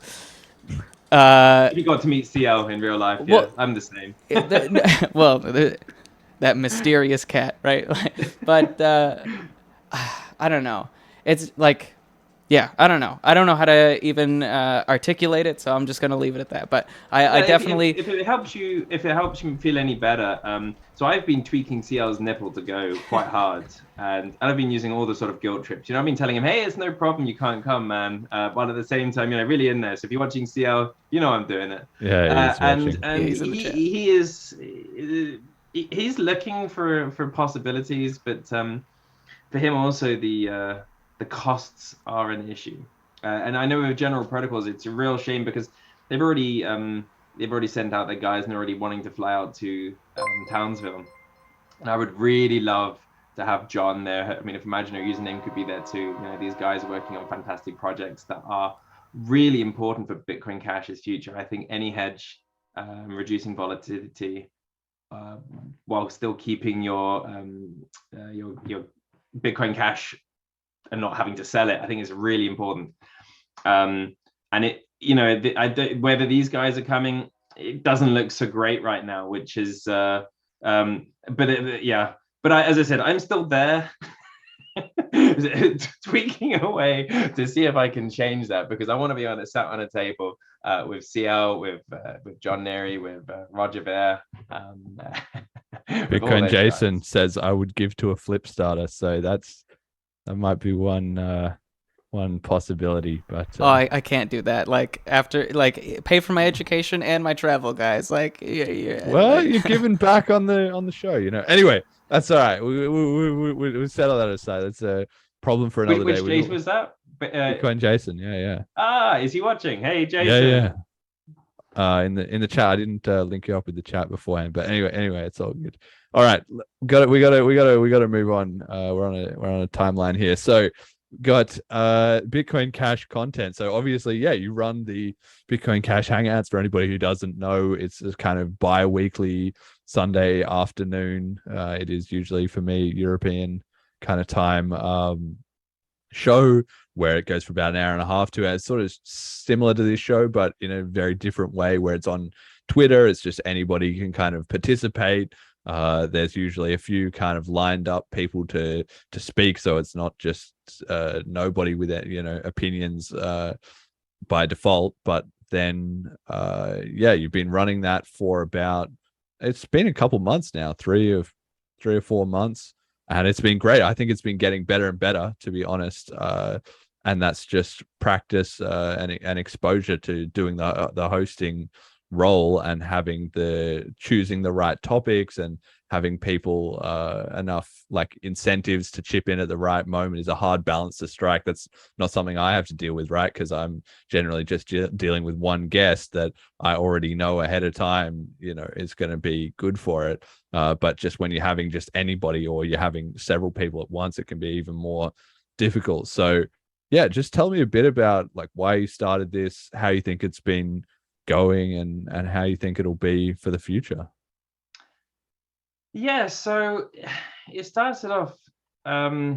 I can't even remember the guy's name. I think it's Brian in the Bitcoin. Set up the Bitcoin Cash community on Twitter. And I was a little bit unsure at the time. What are the benefits of this? And he was unsure too. It's just basically, let's give this a try, to try and build a community and get people together. And I thought, yeah, I'm willing to help that. Anything to sort of help Bitcoin Cash. And then I saw about the idea of spaces, and I said, hey, should we run a spaces and just let people just come in and we can talk about Bitcoin Cash one evening? And he thought that was also a good idea, and so I just rolled with that and set that up for one Sunday. And to be quite honest, I was expecting maybe 5-6 people to just drop in, and I think probably because Roger Ver, he was there straight away. He was literally waiting as I opened up the spaces. And so I guess, with his huge number of followers that pinged up then on a lot of people's radar. And I can't remember the first Bitcoin Cash. I think it was 2,000 people or 3,000 people ended up tuning into that, which was obviously a huge thing. And I thought, well, that was a kind of a fun thing. And, could we build off that? Could we do something with that? And so I just thought, okay, let's continue with this, and do another one. And it was a sort of a similar experience. Maybe it wasn't quite as big as the first. I sent you the numbers of the people, but I can't remember that. Maybe 2,000 people, 1,800, something like that. And I thought, hey, there is something here. There's something that can help make the community more interesting. When I look online, there's not a huge amount of content for Bitcoin Cash. Whether you look on YouTube or you look on Twitter, we're quite low there. I mean, your show is definitely one of the ones is a standout, definitely. But other than that, there isn't a huge amount of stuff there. And so, I thought, well, how can we make this better, and what can we do to make this better? So, I was thinking about it. I thought, well, every week it's going to be a bit thin, and also if we just go on there and just talk for 2 hours and just anyone talks about anything, it's going to get boring very quickly. People aren't going to tune into that. The novelty will wear off very quickly. So I thought, what am I going to do? And so I came up with the idea of having invited guests on there. Well, actually, the idea was sort of forced upon me, actually, because people were asking to come on the show, including CEOs of exchanges, I guess we should mention, and so on. And I thought that that was pretty cool. But it's obviously working over the time, as you've seen. Is making small iterations to it, because having it so it's structured, but it's still free enough. I want people to be lively, people coming on there to talk about things, about Bitcoin Cash, and not just a few people talking about the things and a bit stale or just reading from a script or something like that. I wanted it to be more like a radio show where it's it's live, there's action, it's focused enough to keep it interesting, but allowing enough flexibility for anyone just to grab hold of that mic and come on. Like in the first, like in the second, like in the third Bitcoin Cash hangout that we did. And yeah, I'm really grateful for the feedback, Jeremy. I hope other people think the same thing, that it's progressing, that it's becoming more tuned, it's becoming better, interesting.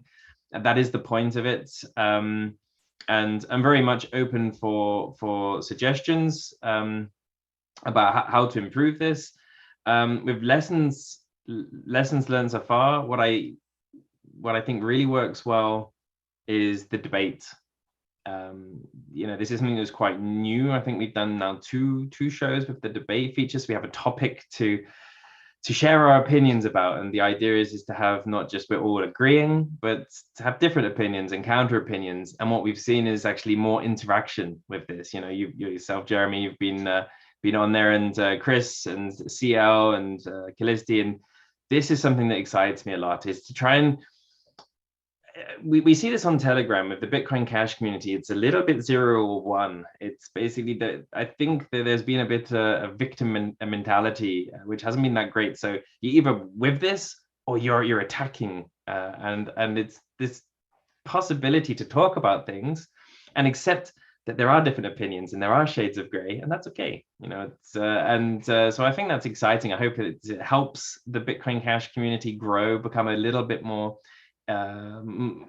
multi-shaded, and I'm very excited about doing this further. As you've written, there was also, the fact that it was funded relatively quickly on Flipstarter, so One Bitcoin Cash, to fund for the hosting for the next year, shows that there's enough people out there. There's 24, if I remember, 26 donations to fund that. So I think that, it shows that there are enough people out there who are also finding it interesting, and it makes it worthwhile doing for myself. And also, Jeremy, a big shout out with Jeremy, for anyone that's watching. Jeremy was actually and Jets were the first people that sponsored the Bitcoin Cash Hangouts and funded 2 glorious months of hosting on rss.com. And actually, Jeremy was the person who pointed me towards that. And it seems to be, quite a good choice. Now it's available on all these different podcast streams, and it does seem to be picking up listeners. So I imagine, when we're in the next bull run, that will become a lot more interesting, a lot more listened to. So yeah, thank you. Yeah, that's exactly it. I think, the BCH needs many shades of green. I thought you were going to say you went with the gray there. That would have been better, huh? The different shades of green. And I think it's one thing that I just think that it's so important. Obviously I started this show, and when you started doing your one, I thought, look, I've really got to try and help this in any way I can, because that's what makes a community, right? If you think about it, there's the peer-to-peer network in terms of the technical infrastructure, the nodes, and then there's kind of the businesses, and then there's a community discussion layer, right, which we need to build and create a circulating ideas. And then obviously there's a physical layer to that, like we're talking about with the conference, right? So having those different venues where people are chatting and exchanging ideas and thinking, that's magnetic to other people from outside. If they think, what is Bitcoin Cash, and they look it up, if there's already some content and they plug into it a little bit, like you're saying, it's important that it's consistent, and it's also important that it's there when the hype starts. It's similar to what we're talking about with the merchant adoption. It doesn't need to be getting 10 million listeners overnight, just a few listeners here and there. As long as the format is improving, with time and practice, you get better at those things. And as long as it's not in danger of, running out of money or motivation and shutting down, then it's just a matter of time until the wind's blowing in BCH's direction, and then bam, a ton of people just surge into it. And that's a time-proven model in any cryptocurrency. But you've got to those things. You can't start it, just at the moment when the hype is starting. It has to already have momentum and be rolling, and then the hype magnifies it. That's kind of how I see it. Yeah, exactly. And what I'm hoping is that the vast variety of people that come onto the show really show the scope of Bitcoin Cash. So it's not just merchants or people, shilling Bitcoin Cash, and that's all there is. On the last show, there was Sakib there from Surgery to talk about his project. And, people, this is an orthopedic surgeon, for those that don't know, who's set up this site to help with research to do with surgery and all the places in the world where people don't have access to that. And it just shows, this isn't just about a libertarian's dream of avoiding taxes. It's so much bigger than that and so much more important than that. And I think that is hopefully something, when people are tuning in, that they'll see this and it'll open up their eyes that all this is not just about gambling. It's not just a casino. It's so much deeper, so much more interesting. And what I'm hoping is, and what I believe is that in the end, when people tune into that, they'll be much more attracted to Bitcoin Cash, and then much more likely to stay, even if price performance maybe isn't the greatest in the short term. Yeah, absolutely. Okay, last few regular segments that we got. Community comment of the week comes from wisequote this week, who had a just absolutely poetic sounding quote on Reddit. Pfizer killer, who's just a Pfizer killer, I don't even know, who's just some troll that is always in there, said, "Lol, yes, the world is pure evil and full of idiots, but Bitcoin Cash will soon rise like a phoenix from the ashes!" Exclamation, exclamation, exclamation, tons of sarcasm type of vibe. And wisequote said, No rising and no grand happenings, in my opinion. When you block a stream of water, it takes a while until the water reaches a critical mass, and once it does, it elegantly flows everywhere first, then shortly after it forms into a massive new river. So think of a river eventually breaking through mountains rather than a phoenix rising. You're just the rock here. Go on and stop water from flowing, you useless mass.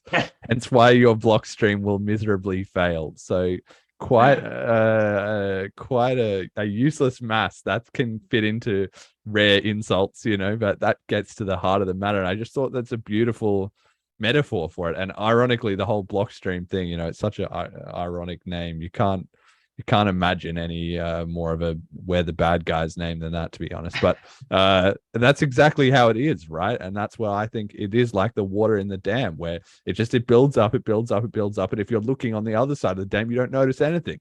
And then even once it starts to spill over to the dam, it doesn't seem like this. It's just like, okay, there's a bit of water here and there, but gravity and momentum, takes its course, and then suddenly it's all happening and the dam breaks, right? And I think that's how it's going to be with BCH. That's how it is with crypto. That's how it's with people waking up to all this government interference, all these small things. So I just found this a very apt metaphor. And I had to bring it up. I think it's very nicely written, very funny, and people shouldn't forget in the world that or is it they said when computers were being built that I can't remember who said it now, that there would only need to be 5 of them in the entire world. And look where we are today, and just how quickly things change. I think with the iPhone, when the iPhone came out, it was really very critical. A lot of tech magazines I read in the UK were very critical of the iPhone, and what happened over the next few years was just insane. Every single phone company was copying this, or they went bust. They didn't exist, or they exist in some form, like Nokia, for example. And it happens so quickly. People forget how quickly that smartphone revolution happened. And Apple was not releasing this thing, and everyone was just being like, wow, this is amazing. Really, actually, the tech news was really against this, and it paved the way. So if you love Apple or hate Apple, it doesn't matter. The result is the same. And I think the same will happen with cryptocurrencies. Absolutely. We are. I think it's dangerous to compare it with the .com boom, because history likes to, it rhymes, right? But the time spans are always very different. But I definitely think that it will happen very, very quickly. And when it happens, it'll be a little bit unpredictable when it does happen. And I can see it happening with BTC. So it's a great quote. Wisequote is I have great name. Never seen this person on BTC. I've given them plenty of upvotes on Reddit, so they're definitely good comment. Everyone can look out for that. A nice wise quote on our BTC. Okay, we got meme of the week from Bcashy, who sent this to me. I thought it was funny. It's from The Matrix, one of my favorite movies, if not possibly my favorite movie of all time. And it's the scene where Morpheus takes him into the training program, but Neo thinks it's the real Matrix. So he's not really prepared that they're walking along the street, which is in Sydney, actually. And there's even a little Combank, the biggest bank in Australia. There's even a little sign of that, so even more crypto flavor to it. But he's walking down the street with Morpheus explaining to him that everybody else in the Matrix could be an agent, and he gets distracted because this blonde babe walks past in a red dress. Everyone else is in black, so it's designed to be eye-catching. And then Morpheus says, look, you got distracted by a girl, look again, and it's Agent Smith. And the point is kind of, you got to be alert at all times and not being captured. So that's the meme format. And in this crypto case, it's labeled Neo is Ethereans. And then the woman in the red dress is the merge, number go up and flippening. So that's the distraction, the shiny object. And then the Bitcoin maxis, Morpheus saying, look again.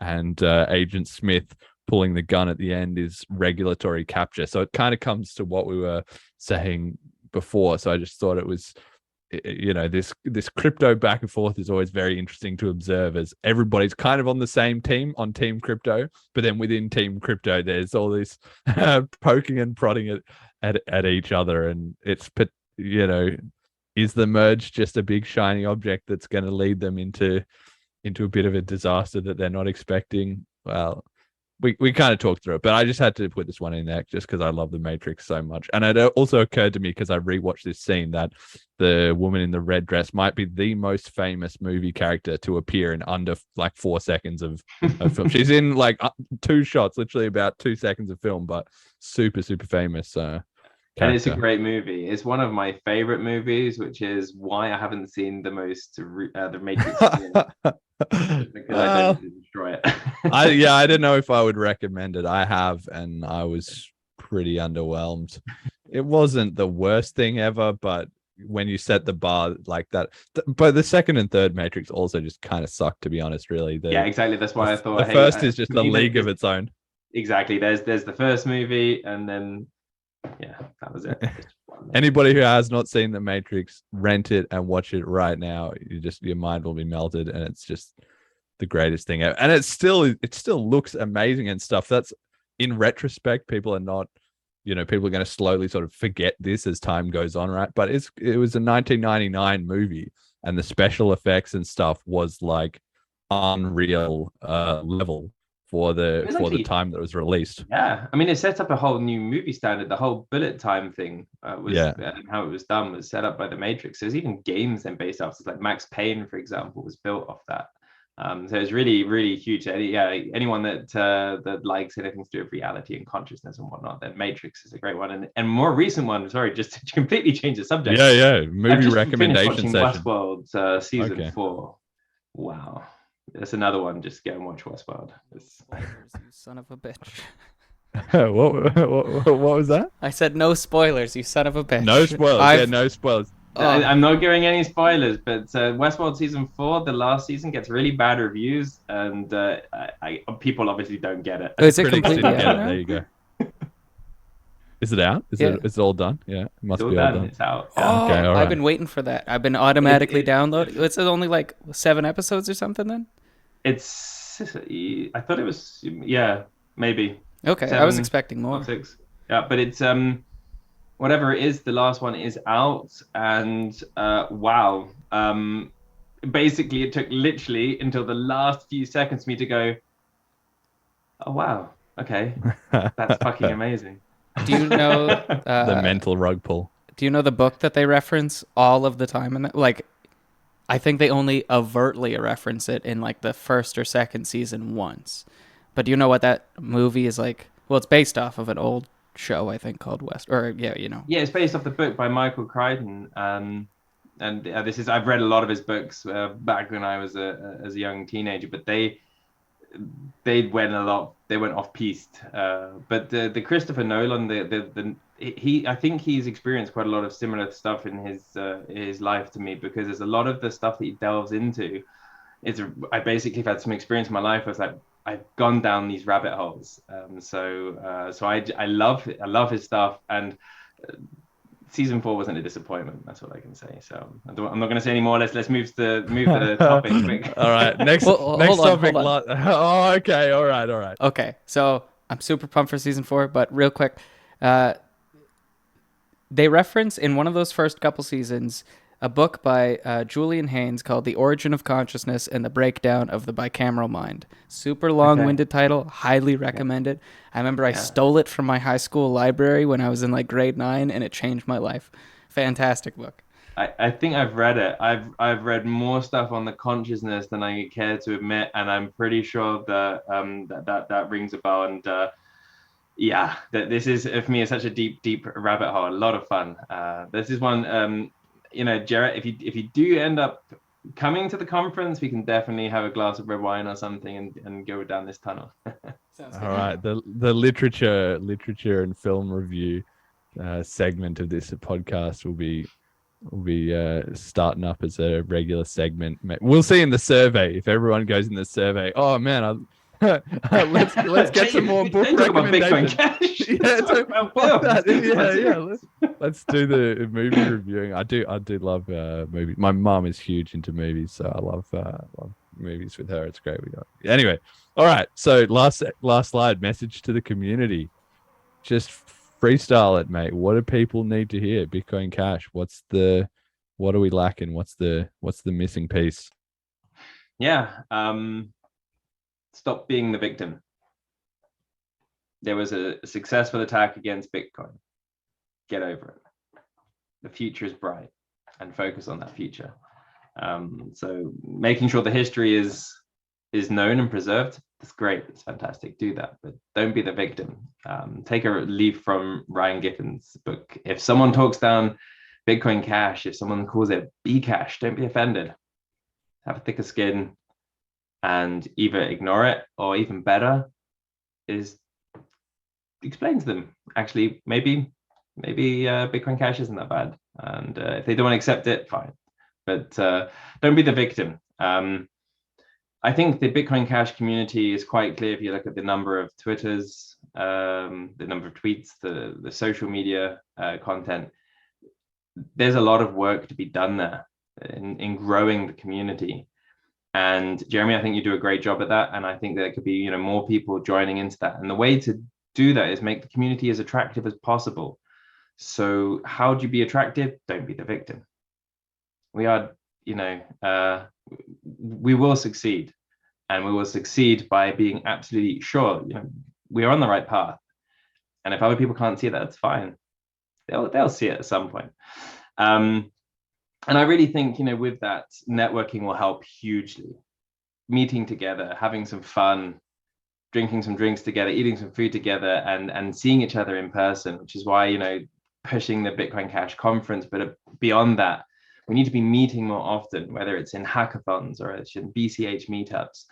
It's a really important part of the community. Yes, we're decentralized. That doesn't mean we don't have to have no contact. If we keep on working in our little vacuum tubes, we'll get stuff done a lot slower than if we work together. And we all share the same vision, the same goals with regards to a currency, a cash system. And there's so much that we can benefit from each other, even if we have differing views on many other things. Don't give up. With Bitcoin Cash, the price is bullshit right now. There's no arguments around that. The price is bad. If you look at it historically, if you look at it in any context, the price of Bitcoin Cash is not in a good place. But this is crypto. People have been focused on other things, on the shinier things, on DeFi, which is anything, but I'm not even sure if DeFi exists, to be honest. Everything I've seen seems pretty centralized, but hey, that's the shiny thing. And, Ethereum tokens that are essentially just the points you collect in your store and nothing more than that. And they can be blacklisted and blocked. All the focus has gone into these things, which don't really need to be running on a decentralized blockchain. And Bitcoin Cash is there, and it's been running steadily and processing transactions. So it's not very sexy right now, but it's going to be huge. Legal tender is pretty sexy, I think. Legal tender legitimizes the entire project. When Bitcoin Cash becomes legal tender, and it will, there is nothing that can say, hey, this isn't a legitimate project anymore. This is a legal tender. It changes the status of it. And, when you got legal tender and you got a conference, it's called Bitcoin Cash, and the two are basically, if they happen within a stone's throw of each other, that's going to be getting into a lot of press. And so if anyone's worried about the price, I would say, hey, check again at Christmas. I reckon we'll be smiling there. So yeah, stay positive, stay focused, and be embracing, be told, I'm speaking German now, be awesome dudes to each other and work with each other, and stop bitching, stop fighting, stop being nasty, stop blocking people on Twitter or stabbing people in their backs. Let's work on this together, because together we'll get there much, much quicker and have a much greater chance of success than working against each other. Absolutely. All right. I second all of that. Okay. So that will pretty much do it for the show. Then this week you can donate to the show as always with the QR code check out bitcoincashpodcast.com for the start guide, the FAQ, the links, all that stuff, lots of education, more platforms that the show's on, etc. And as mentioned today, bitcoincashpodcast.com/survey. Fill that out. It will take under 5 minutes, I promise. Thank you to all the donators from the previous episodes, anybody streaming it on podcast. Thank you to Ricky, our Patreon. And that's pretty much it. Fiendish, where can people find you, or anything you want to shout out? I want to shout out. So we decided that tonight was going to be 2 hours at the most, and we've got 5 minutes to spare. So thank you, Jeremy, for sticking to the time schedule. And thank you so much for inviting me on, guys. It was a pleasure being here. I love your show. I love what you're doing. I think you're both an absolute asset to the community. Jeremy, I'm so looking forward to seeing you at the conference. Jet, if you are there, if you do manage to make it, it's going to be loads of fun. But please, don't risk your job on me. I don't want to be feeling any pressure. I want everyone that's there is done voluntarily and having an awesome time. You can follow me on Fiendish Crypto on Twitter. Check out the Bitcoin Cash Hangout podcast. I think if you haven't already listened to this, then it's definitely worthwhile checking this out as a Bitcoin Cash fan. And join us 28th of August. Jason Drazen will be there, one of the main developers working on the chip cash tokens, which that's going to be a big thing. It enables things such as JDEX, but also prediction markets, which I think is going to be a massive thing. Anyone just look up prediction markets, it essentially prices out disinformation, which is, in today's world, that's an important thing. How do you deal with disinformation? Well, if you leave it to the free market, maybe we've got one solution. So join us there on 28th of August on Twitter. And yeah, thanks again, Jeremy and Jet. You're very welcome. rss.com/podcast/FiendishCrypto, and put a link in the description. Same as always. That'll do it, Jet. Any shout outs? Nope. Okay. All right. That's it. Thank you, everybody, for listening. Until next time. Take care.